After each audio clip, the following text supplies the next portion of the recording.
अस्सलाम वालेकुम। मैं आपके सामने दिल्ली से एक बार फिर अमन रिजवी। अगरचे बुत हैं जमाअत की आस्तीनों में, मुझे है हुक्म अज़ा ला इलाहा इल्लल्लाह।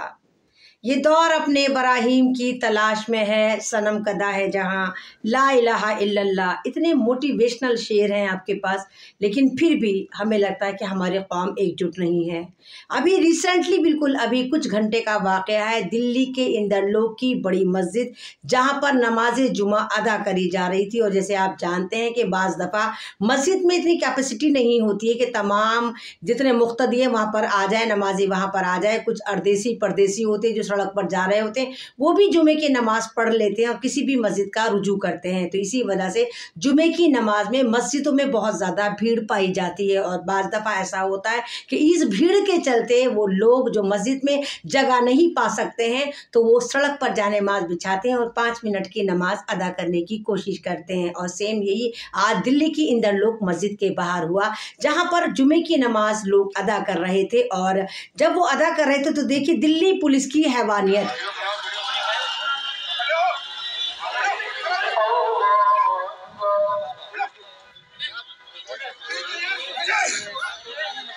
भाई सस्ते में थे, देख सकते हो भाई लोग, ये सस्ते में थे भाई लोग, जितने भी नियत कर रखे थे इसने लात मारा है, पुलिस वाले ने लात मार रहा है और मुसलमानों को मार रहा है। ये इंदर लोग की वीडियो है।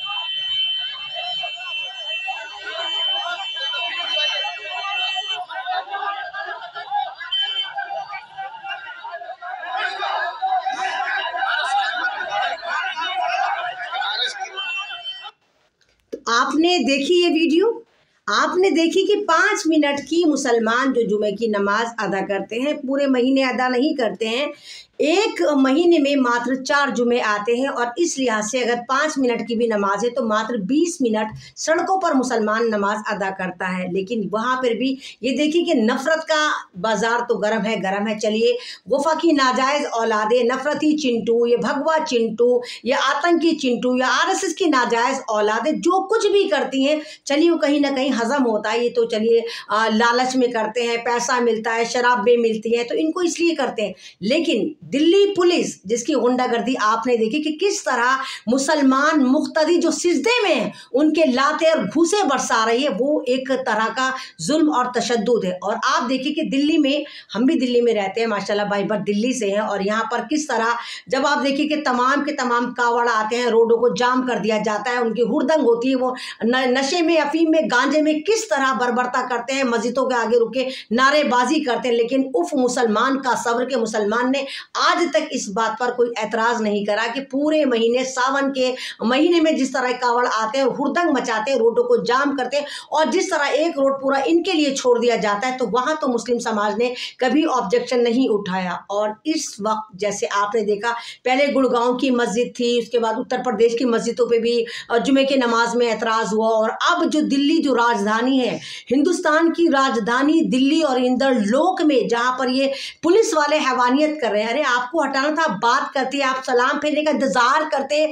आप उनसे बात करते, आप मस्जिद की कमेटी से बात करते, आप सरकार से कोई सर्कुलेट लेकर आते, आप कुछ तो लेकर आते। आपने क्या करा? आपको पता है कि भाई हमारी सत्ता है, हमारी पावर है, हमारी कोर्ट है, हम तो कुछ भी करें, मुसलमानों को किसी भी तरह मारे पीटे, हमारे पीछे तो हमारे आकाओं का, हमारे माई बाप का हाथ है, हम तो कोई पूछने वाला नहीं है। इसलिए मुसलमानों को माले गनीमत समझ के, मुफ्ते हराम समझ के आप मारते हैं, उनके नौजवानों को जेलों में ठूसते हैं। और मुझे ये भी उम्मीद है, पूरी उम्मीद है कि यहाँ भी दिल्ली पुलिस जो है उन्हीं मुसलमानों के खिलाफ FIR काटती नजर आएगी। दिल्ली में अगर मर्डर हो जाता है ना जनाब, तो यहाँ पर FIR नहीं होती है, बाकायदा थाने में 2-2, 3-3 लाख पहुंचाने पड़ते हैं। मर्डर हो जाए, आपका सामान छीन लिया, आपके फ्लैट पे कब्जा हो जाए, ओखला की बात बता रही हूँ, जब तक आप SHO को 2 से 3 लाख नहीं पहुंचाते तो आपकी FIR नहीं लिखी जाती। लेकिन यहाँ पर पिटने वाला मुसलमान मुक़्तदियों के लाते मारी जा रही है, तो उम्मीद ये करी जा रही है कि पुलिस उल्टा मुसलमान पक्ष पर, मुसलमान मुक़्तदियों पर ही FIR लॉन्च करेगी। तो ये बहुत शर्मसार न्यूज़ है, और आपको तमाम लोगों को इस न्यूज़ से सीखना चाहिए और अपना भारत में अपना हाल सोचना चाहिए। आपको पता है दिल्ली में मुसलमानों की आबादी नियर अबाउट 22% है। उस 22% में 7 सीटें एमपी की आती है, लेकिन मुसलमानों का यहाँ पर कोई भी एमपी नहीं चुना जाता, एमपी को टिकट ही नहीं दिया जाता, मुसलमान को पूछा नहीं जाता। दो थोड़े बहुत विधायक बने हुए, वो पार्टी के गुलाम बने, वो पार्टी के चाटुकार बने, वो तो बस अपनी दौलत को दूना तिगना चौगुना 5 गुना 70 पुश्तों का जमा करने पे लगे पड़े।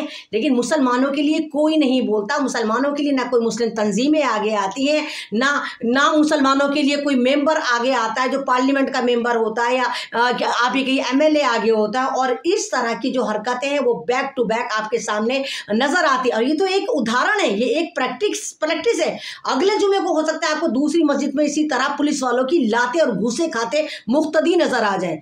इंदर लोग कोई गाँव नहीं है, दिल्ली कोई गाँव नहीं है, और जुमे की नमाज कोई इतनी लंबी नमाज नहीं होती कि 5 मिनट पुलिस ना दे पाए। या पुलिस को किसने यह राइट दिया कि पुलिस आए और लाते बजाए और सिजदे में मुसलमान जो नमाज पढ़ रहे हैं, जहाँ नमाजों पर सिजदे में उनके, आप ही देखिए कि उनके पीछे इस कदर लाते और घूसे बजा रही है पुलिस और डंडे बजा रही है कि ये बताता है कि वाकई ये मुजरिमों के तो साथ खड़ी होती है, चोरों को प्रमोट करती है, चोरों को बताती है हाँ चोरी कर, और फिर सायरन बजाती भी आती है कि भाई हमने, अगर तुमने चोरी करी हो तो भाग खड़ो क्योंकि हम आ रहे हैं। ये पुलिस का किरदार है। ये संविधान की कसम खाकर आते हैं, ये कहते हैं कि हम संविधान की कसम खाते, हम धर्म के आधार पे नहीं, हम जुर्म के आधार पर एफआईआर लॉन्च करेंगे। लेकिन हो क्या रहा है, 14 के बाद सिर्फ धर्म के आधार पर एफआईआर, धर्म के आधार पर मारपीट, धर्म के आधार पर एक गुट को टारगेट करा जा रहा। और अभी आपने देखा कि 2 दिन पहले सुप्रीम कोर्ट ने इसी दिल्ली पुलिस के लताड़े मारी है कि तुमने जो दिल्ली दंगों में उल्टी सीधी गवाहियां, उल्टी सीधी स्टोरियां, उल्टी सीधे नॉवेल लगाए कि मुसलमानों ने अपने घर खुद जलाए, मुसलमानों ने जय श्री राम के नारे लगाए, मुसलमानों ने खुद अपने भाइयों को पकड़ पकड़ के मारा, मुसलमानों ने अपने घरों को लूटा। क्योंकि इन्होंने जिस दिल्ली में मुसलमान मारे गए थे आज से 4 साल पहले जब